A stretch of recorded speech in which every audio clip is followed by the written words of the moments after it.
आज हम बनाएंगे सुपर टेस्टी मटर पनीर मसाला। इतनी आसान रेसिपी है, कोई भी इसे आसानी से बना सकता है। बहुत लाजवाब है। नमस्ते दोस्तों, स्वागत है आपका श्याम रसोई में। तो चलिए शुरू करते हैं बनाना। सबसे पहले हम एक पैन में लेंगे एक बड़ा चम्मच तेल के गर्म हो जाने पर आधा चम्मच ज़ीरा, आधा चम्मच साबुत धनिया डाल दीजिए और धीमी आंच पर 10-15 सेकेंड के लिए इन्हें भून लीजिए। अब हमने यहाँ पर 2 मीडियम से थोड़े से बड़े साइज़ के प्याज लिए हैं, रफली काट कर ले लीजिए और मीडियम हाई फ्लेम पर 3-4 मिनट के लिए भून लीजिए। प्याज जब हल्का सा भून जाएगा तब मैंने यहाँ पर 3 मीडियम से थोड़े बड़े साइज़ के टमाटर लिए हैं। मीडियम साइज़ के हों तो 4 ले लीजिएगा। 1 हरी मिर्च ली है कम तीखी वाली, 1 इंच अदरक का टुकड़ा और 7-8 लहसुन की कलियाँ। इसमें थोड़ा सा नमक डालेंगे, नमक ज़्यादा बिल्कुल भी इस्तेमाल नहीं करना है। और अब हम मीडियम हाई फ्लेम पर इसे कम से कम 3 से 4 मिनट के लिए भूनेंगे। 3-4 मिनट हमने इसे अच्छे से भुना और अब हम इसमें थोड़ा सा पानी डाल देंगे, मिक्स करेंगे और अब हम इसे धीमी आंच पर 10 से 12 मिनट के लिए पकने देंगे। टमाटर और प्याज अच्छे से सॉफ्ट हो जाने चाहिए।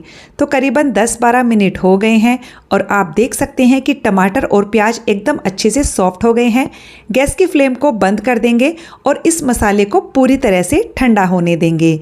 इस मटर पनीर मसाला को बनाने के लिए मैं इस्तेमाल कर रही हूँ किचनम का मटर पनीर मसाला, जो कि 1992 से मैन्युफैक्चरिंग कर रहे हैं।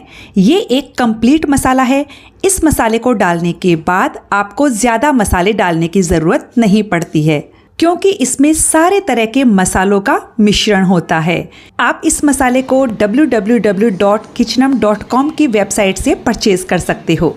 तो चलिए, हमारा मिश्रण ठंडा हो गया है तो हम इसे मिक्सर के जार में डालेंगे और बिना पानी डाले इसे एकदम स्मूथ पीस कर तैयार कर लेंगे। तो ये हमारा पेस्ट तैयार है। अब हम पैन में फिर से 2 से 3 चम्मच तेल डालेंगे। आप चाहें तो इसे घी में भी बना सकते हो। तेल जब हल्का सा गर्म होगा तब हम इसमें किचनम कश्मीरी लाल मिर्च पाउडर इस्तेमाल करेंगे। ये ज़्यादा तीखा नहीं होता है, बस इससे आपकी ग्रेवी का कलर बहुत अच्छा आएगा। तो मैं यहाँ पर 1 चम्मच कश्मीरी लाल मिर्च का इस्तेमाल कर रही हूँ। फ्लेम को या तो आप बिल्कुल लो पर रखिए, या यदि तेल ज़्यादा गर्म हो जाए तो आप फ्लेम को बंद करके लाल मिर्च पाउडर को अच्छे से मिक्स कीजिए और तुरंत इसमें ये पेस्ट डाल दीजिए। ध्यान रखिएगा, तेल का टेम्परेचर एकदम कम होना चाहिए जब आप इसमें लाल मिर्च पाउडर का इस्तेमाल करें। अब हम इस पेस्ट को अच्छे से मिक्स करेंगे।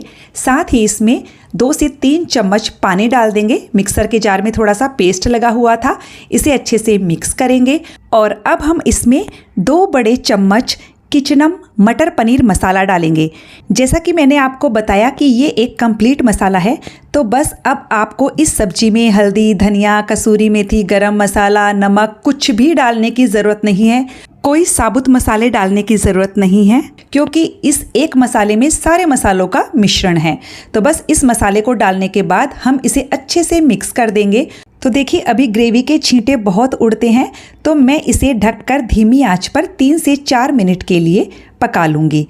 तो ग्रेवी पक रही है, तब तक हम पनीर फ्राई करके तैयार कर लेते हैं। एक पैन में 1 चम्मच घी डालेंगे, इसे अच्छे से पैन में फैला लीजिए। मैंने यहाँ 200 ग्राम पनीर लिया है। पनीर को मीडियम हाई फ्लेम पर केवल 2 मिनट के लिए फ्राई कर लीजिए, मतलब इस पर हल्की सी कोटिंग आ जाए, बस इतना ही फ्राई कर लीजिए। पनीर हमारा फ्राई हो गया है और इधर हमें ग्रेवी को पकाते हुए करीबन 3-4 मिनट हो गए हैं। और अब हम गैस की फ्लेम को मीडियम टू हाई पर कर देंगे और इसे कंटिन्यू चलाते हुए तब तक पकाएंगे जब तक कि ये ग्रेवी पैन ना छोड़ने लग जाए और मसालों के किनारों से तेल अलग ना हो जाए। तो मैं इसे कंटिन्यू चलाते हुए भून रही हूँ और ये देखिए, हमारी ग्रेवी बहुत अच्छे से भून गई है। मसालों के किनारों से तेल अलग हो रहा है। तो यदि आप ग्रेवी को इस तरह से भूनेंगे तो सब्जी बहुत टेस्टी बनेगी। और अब मैं इसमें डाल रही हूँ 3 बड़े चम्मच दूध की मलाई। इसे डालना बिल्कुल ऑप्शनल है, आप इसे नहीं डालेंगे तो भी सब्जी बहुत टेस्टी बनेगी। बस मलाई डालने से टेस्ट थोड़ा रिच हो जाता है। मलाई को मैंने अच्छे से मिक्स कर लिया है और अब हमने यहाँ पर 200 ग्राम फ्रोज़न मटर लिए हैं। आप चाहें तो कच्चे मटर ले सकते हो, लेकिन कच्चे मटर को उबाल कर लीजिएगा। मटर को हम 3 से 4 मिनट के लिए मीडियम फ्लेम पर ग्रेवी के साथ अच्छे से भूनेंगे। मटर को हमने भून लिया है और अब हम इसमें गर्म पानी डालेंगे। थोड़ा थोड़ा करके पानी डालिए और इसे मिक्स करते जाइए। आपको जितनी ग्रेवी चाहिए उस हिसाब से आप इसमें पानी डाल दीजिएगा, लेकिन गर्म पानी का इस्तेमाल कीजिएगा, ठंडा पानी इस्तेमाल नहीं करना है। और बस अब हम इसमें ये फ्राई किया हुआ सारा पनीर डाल देंगे, इसे हम अच्छे से मिक्स कर देंगे और अब हम सब्जी को धीमी आंच पर ढककर केवल 4-5 मिनट के लिए पकाएंगे। 4 से 5 मिनट हो गए हैं और ये हमारी लाजवाब मटर पनीर बनकर बिल्कुल तैयार है। हरा धनिया डालिए, मिक्स कीजिए और इसे सर्व कीजिए पूरी पराठे, चावल या नान के साथ। तो देखा आपने कितने इजी तरीके से टेस्टी मटर पनीर तैयार है। तो फ्रेंड्स, यदि आप किचनम के मसाले परचेज़ करना चाहते हो तो www.kitchenum.com से आप परचेज़ कर सकते हो। जो मसाले पाउडर हैं उस पर आपको 20% डिस्काउंट मिलेगा और जो साबुत मसाले हैं उन पर आपको 50% तक डिस्काउंट मिलेगा। और यदि आप श्याम रसोई के कोड से परचेज़ करते हो, जो मैंने नीचे डिस्क्रिप्शन बॉक्स में दिया हुआ है, तो आपको 10% एक्स्ट्रा डिस्काउंट मिलेगा। और यदि आप 250 रुपये से ज़्यादा का ऑर्डर करते हैं तो डिलीवरी चार्ज फ्री है। तो फ्रेंड्स, आपको रेसिपी कैसी लगी कॉमेंट करके ज़रूर बताइएगा। मिलते हैं अगले वीडियो में एक नई रेसिपी के साथ।